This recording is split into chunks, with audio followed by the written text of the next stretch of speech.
ప్రభుత్వం ప్రవేశపెట్టిన నిరంతర ప్రక్రియను ప్రతి ఒక్కరూ సద్వినియోగం చేసుకోవాలి. అంతర్గం తహసీల్దార్, తెలంగాణ గెజిటెడ్ అధికారుల సంఘం జిల్లా అధ్యక్షులు తూము రవీందర్ పటేల్ అన్నారు. పెద్దపల్లి జిల్లా అంతర్గం మండల కేంద్రంలో ప్రభుత్వం ప్రవేశపెట్టిన ప్రజాపాలన గ్రామ సభలు మొదటి విడతగా 6 గ్రామ పంచాయతీలలో గ్రామ సభలు నిర్వహించడం జరిగిందని అంతర్గం తహసీల్దార్, తెలంగాణ గెజిటెడ్ అధికారుల సంఘం జిల్లా అధ్యక్షులు, మండల ప్రజా పరిషత్ అధికారి మహమ్మద్ అబ్దుల్ అలీం తెలిపారు. ఈ సందర్భంగా అంతర్గం తహసీల్దార్ తూము రవీందర్ పటేల్ మాట్లాడుతూ, రాష్ట్ర ప్రభుత్వం ప్రవేశపెట్టిన ప్రజాపాలనలో ఇందిరమ్మ ఇండ్లు, రేషన్ కార్డులు, రైతు భరోసా, రైతు ఆత్మీయ భరోసా వాటి కోసం ఇదివరకు గ్రామం ప్రజలు దరఖాస్తు చేసుకోవడం జరిగింది. దీనికి రాష్ట్ర ప్రభుత్వం ఎవరు అర్హులు, ఎవరు అనర్హులని దరఖాస్తు జాబితాను సవరణ చేసి తుది జాబితాను పంపించడం జరిగింది.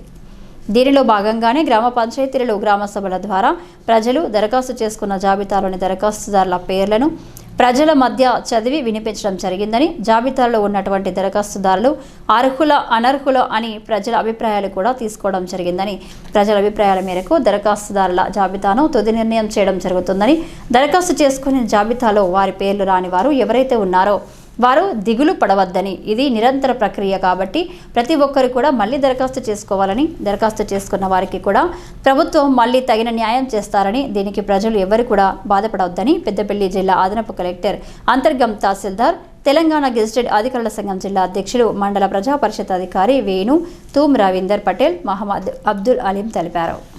ఇప్పుడు government 4 flagship programmes పెడుతున్నది. Rythu Bharosa అంటే భూమికి సాగుకు ఉపయోగపడే భూమికి రైతు భరోసా అనేది వస్తుంది. ఎందుకంటే 12,000 ఇస్తారు సంవత్సరానికి. ఇంకోటి ఇందిరమ్మ ఆత్మీయ భరోసా అంటే వ్యవసాయ కూలీ, అంటే భూమి లేని నిరుపేద కుటుంబం వ్యవసాయం చేసి 20 పని దినాలు చేసిన వాళ్ళకు, ఈ ఎన్ఆర్జీఎస్ వర్క్లో చేసిన జాబ్ కార్డు ఉన్న వాళ్ళకు సంవత్సరానికి 12,000 ఇవ్వడం జరుగుతుంది. మూడోది రేషన్ కార్డులు అంటే పీపీఎల్ ఫ్యామిలీ అంటే రూరల్లో 1.5, ఇంకోటి 3 ఎకరాలన్నర, కుష్కి 7 ఎకరాలన్నర, తరి అనేది 3 ఎకరాలన్నర అంటే తరి భూమి పొలం అన్నట్టు. ఇక మెట్ట అనేది 7 ఎకరాలన్నర ఉండాలి. వాళ్ళు ఎలిజిబుల్ ఉంటారు. అంటే ఇప్పుడు దరఖాస్తు రాని వాళ్ళు ఇప్పుడు మేము లిస్ట్ చదువుతాము. ఈ చదివిన పేర్లు ఎవరైనా ఎలిజిబుల్ ఉంటే మీరు పేపర్ మీద రాసేయండి, ఈయన ఫలానా ఎలిజిబుల్ అంటే మేము మళ్ళీ రీవెరిఫై చేస్తాం. ఈ గ్రామ సభలు ఏంటంటే మేము చదివిన పేర్లలో ఎవరైనా ఇన్ఎలిజిబుల్ ఉన్నారు, ఇంకోటి ఎలిజిబుల్ ఉన్న వాళ్ళు కూడా ఒక్కరు కూడా మిస్ కావద్దు. ఇది నిరంతరం ప్రక్రియ, ఇది ఆగిపోదు. ఈరోజు చదివిన దరఖాస్తు మా పేరు రాలేదు, ఇది ఆగిపోదు.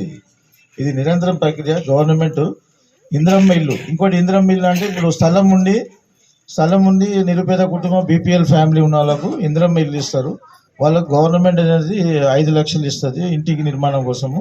అది కన్స్ట్రక్షన్ చేయడం పడుతుంది. ఇప్పుడు భూమి లేని వాళ్ళు ఉంటారు, అంటే స్థలం లేని వాళ్ళు కూడా అప్లై చేసుకుంటే వాళ్ళకు 2 BHK అనేది ఉంటుంది.